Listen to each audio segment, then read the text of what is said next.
This week, November 21st to 25th, is National Older Workers Week, highlighting the importance and benefits of age diversity in the workplace. Not only is it vital employers are age inclusive when it comes to recruitment, but it's just as important to support older workers already employed. Today, we're speaking with Mandy Garder from Working Wise to hear more about National Older Workers Week and how we can encourage age diversity. Thank you so much for joining us today, Mandy.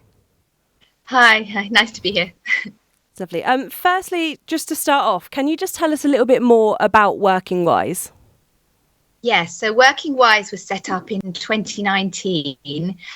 And basically, it's a jobs and news website. So we advertise usually a sort of range of flexible different types of jobs, and we also have a kind of magazine element to it. So it has two kind of audiences. One audience is HR people, HR experts, and the other is the candidates themselves. So we cover all sorts of issues around best practice for older workers, and any news about anything related to older workers. Lovely. So it really is just a hub for employers and employees alike then. So what do you cover in your newsletters? So it can be anything. So there's lots of reports that come out. So it can cover everything from sort of older workers are not a homogenous group, but it's workers over the age of 50 and onwards, and there's all sorts of issues that they're facing, and that could be issues like carers or people coming back to the workplace after taking a career break. It can be retirement type issues. It can be flexible working. It can be any of those kind of issues that come up. Pensions comes up quite a lot, and at the moment there's a lot about economic inactivity because there's been a large rise in the number of older workers who have become economically inactive since the pandemic. So there's a lot on that, and we also do a kind of range of different features. So we'll talk to employers about what they're doing, and we also have a lot of case studies of people within particular jobs. But we have a series called Working Lives, which basically aims to sort of subvert, I guess, sort of negative stereotypes about older workers. For example, the idea that older people can't learn new things. And so what we do is we just talk to people about their working lives, and just show how many changes people have had to adapt to over the last decades, and how kind of resourceful people are. Yeah, that sounds wonderful. So I know that Working Wise is not the only hat you wear. There's also working mums and working dads as well, I believe. Yes. So basically, I am the editor of Working Mums. We have another editor for Working Dads. Working Mums started in the mid 2000s, and it's a similar kind of format. It was started basically because there were a lack of flexible jobs around at the time and a lot of demand for them. So we started the website up and approached employers and got lots of jobs on there, flexible type jobs, whatever that means. It could be anything from home working to part-time to compressed hours to flexi hours, whatever form flexibility takes.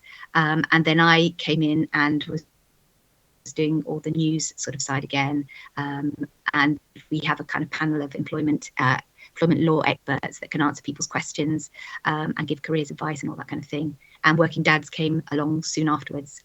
That's amazing. So there's kind of something for everyone there between all the stuff that you do. Yes. Eventually we'll cover the whole working life cycle. That's the whole I guess the idea is the kind of multi-generational workforce. That's what we're seeing, 4 or 5 generations within the workforce. That's as the population ages, and so there's lots of similarity. There's lots of things that can be learned from what's happened with working mums, and some of the initiatives like gender pay gap and all that kind of thing that can be taken across different sort of protected characteristics. Of course.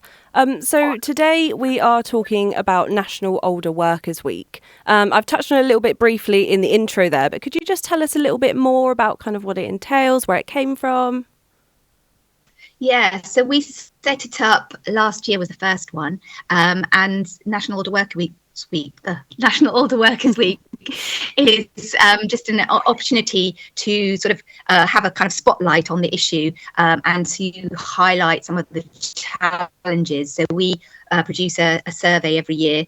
So one of the looks at the data from the survey. It's quite in depth. There's loads and loads of questions there that we ask people, and that's from the candidate's point of view. So we want to see what's happening from their sort of side, and then we have a session that is looking at what employers are doing, what some of the more progressive employers are doing, and that's kind of meant to give people ideas and inspiration about what they could do and take away.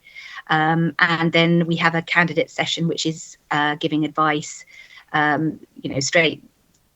People can ask questions and get answers from careers advisors and experts about things like CVs and how to pitch your CV, particularly things like career breaks. That's a real big issue for people, and interview techniques and all that kind of thing. Things have changed in the last few years. Everything's changing all the time. It's quite good to kind of upskill, I guess, the older generation, because things have changed so much from when they were potentially like my age and applying for jobs. You can do video interviews now and all sorts of stuff. So it's really good that you're trying to give them the resources. Yeah, because you can do not just videos, but you can do kind of asynchronous video. You can do a video of yourself speaking. Sometimes you have to do that for an interview, and then you can send it whenever you're able to do it, and it's just sort of getting people up to speed on what the best tips are for doing those things. Absolutely. What would you say are some of the benefits when it comes to employing older workers? There's obviously they've got like a wealth of experience, sometimes like their whole lives, but like what else is there? Yeah, I think the wealth of experience is shouldn't be sort of underestimated. It's having seen different scenarios over time, having resilience, having developed sort of resilience over the years, because you've had a lot of the people I speak to, for example, for the Working Lives series, they've been through various sort of restructuring exercises and all sorts of things. There's been so much change in the last 20, 30 years, and they've developed a kind of resilience and an ability. They've often seen some sort of similar types of scenarios coming up in the past, and they're sort of well equipped to work on to take those kind of challenges on. And then there's all the life experience that they've experienced as well. So a lot of people who've had career breaks, for example, for looking after children or elder care or that kind of thing, they sometimes think that they haven't, what have I got to offer? But there's a lot of things that you've learnt from sort of managing the care of young people or older people, and managing your and being able to often juggle work at the same time. Wonderful.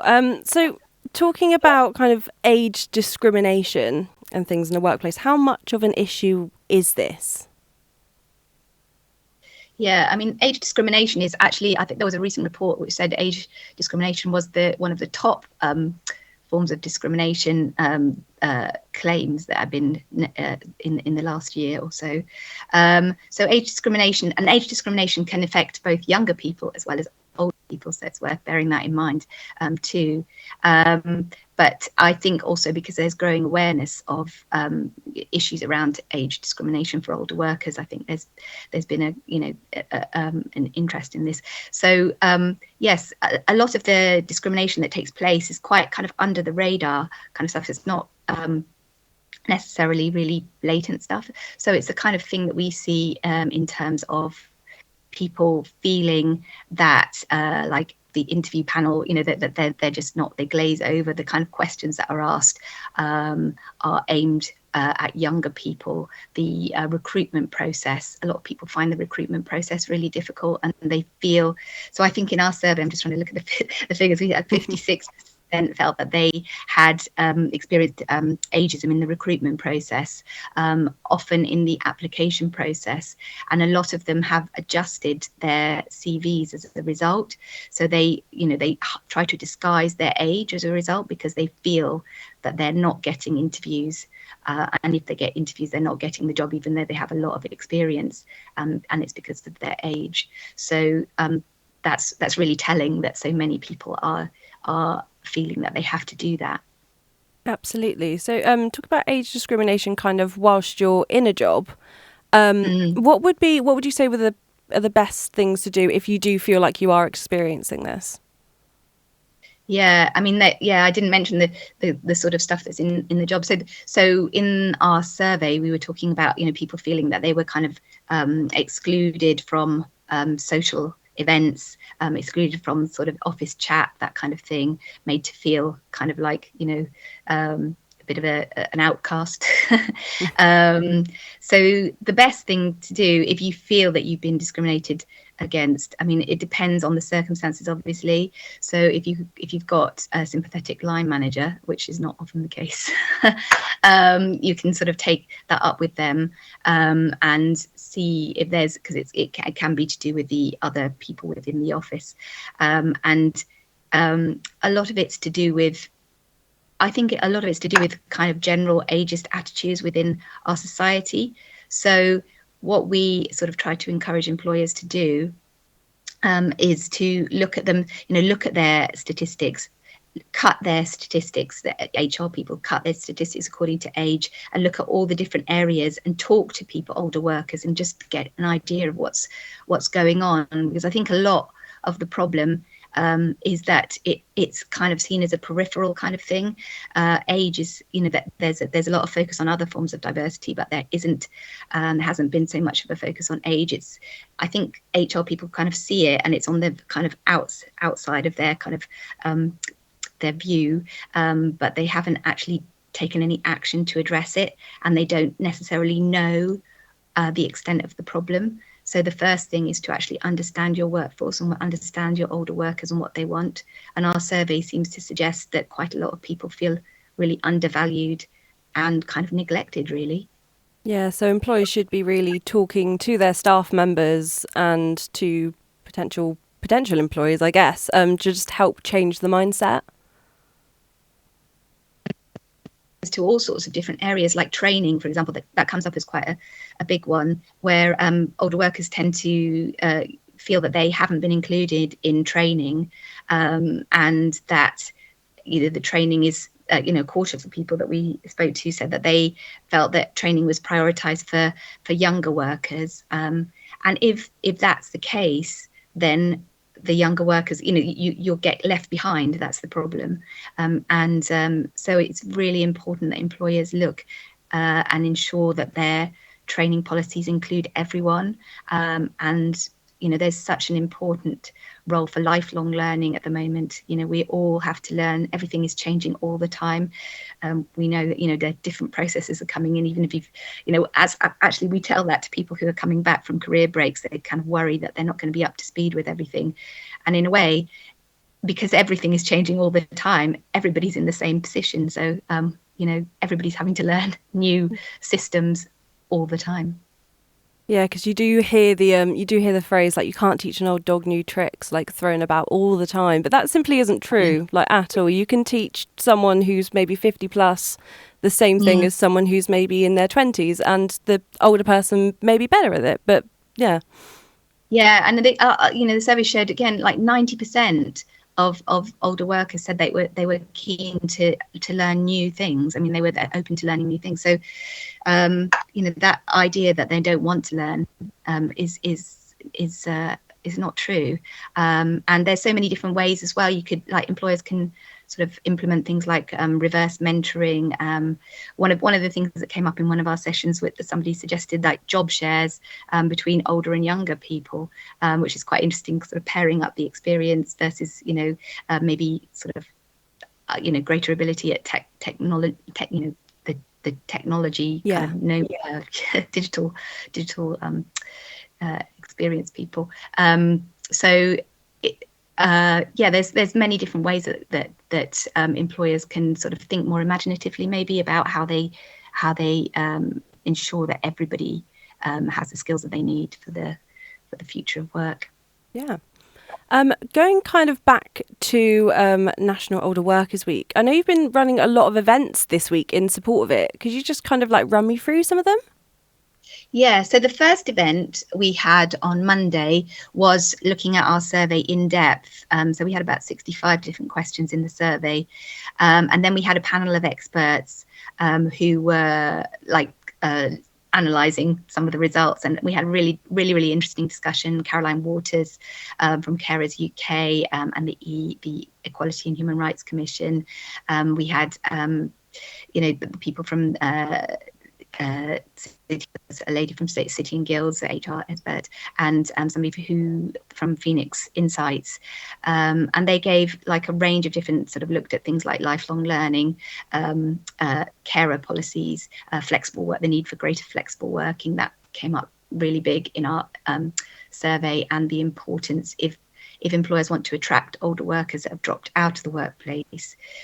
Flexible working was one of the big things that are likely to encourage people back into the workplace, and various other issues. So that was a really interesting, and there were lots of kind of nuggets of things that employers can actually do and consider. Then the second event was a candidates event, and that was with employment experts sort of fielding questions about CVs and interviews and all that kind of thing. The third event is today, and that is with employers, with a range of different employers talking about what they're doing, and that's kind of meant to galvanise people and give them ideas and inspiration of what they could do. The fourth event, the last event, is focused on action. So it's like now we've heard all of these different ideas, we know what some of the challenges are. What can we actually do? We need to not just go away, sit back and listen to all these discussions, but actually go away and change things. And so we'll be launching our toolkit, which has a lot of different ideas for in all the different areas of work, from recruitment onwards, of what employers can do, including case studies from employers. Wonderful. So on your website, I've seen the Top Employer Charter that you offer, which encourages employers to a commitment of employing older workers. Could you just talk a little bit more about that for me? Yeah, so the Top Employer Charter we have a similar one on the Working Mums and the Working Dads website. So employers that we work with on promoting job vacancies, we sort of ask them if they want to sign up to the charter, and that commits them to a kind of range of different things, which the main one is understanding what your older workers want, and understanding how you need to change the culture of your organisation to make sure that it's more ensure that it's more inclusive of all workers. Wonderful. So what would you say to employers about age diversity, and kind of what message are you trying to get across with Working Wise? Yeah, so the message that we're trying to get across is that there's this great pool of talent, that they are not homogenous, but there's all sorts of different challenges that they're facing, which employers need to understand better, and that they have a lot of experience to offer, a lot of there's a lot of benefits to understanding how a multi-generational workforce can work better. So yes, that's basically what we want to do, is encourage employers to think more imaginatively about work that works for everyone. We have, as a country, and in many other countries as well, face a kind of a big demographic change. It's been happening over the last years, of the workforce aging, and people having to work for longer. And so it's really vital that employers who are, many of whom are facing labour problems with labour shortages at the moment, sort of think more imaginatively and engage with this work, this pool of talent. Wonderful. And how many employers have you kind of got on board is probably what I'm trying to say. Like, what's the uptake been like? Yeah, I mean, we've sorry. Because we had Working Mums and Working Dads already set up, we have been talking to a lot of the employers that we work with there, who we know are open to or interested in diversity of all different kinds, and we're sort of trying to bring them over onto the older workers sort of side as well. So we work with hundreds of different employers, from SMEs up to big corporates and public sector organizations. And we hold a lot of round tables with employers and top employer awards. Again, it's the aim is to get people talking about the issues, and to share good practice, and to encourage more employers to take this up. But it's, we work with people across all sectors and of all sizes. Wonderful. Thank you so much for taking the time to join us today. It's been wonderful to have this discussion about age discrimination and National Older Workers Week in general, because it's raising such great awareness, and to hear about all the support available to both employers, and employees. Thank you.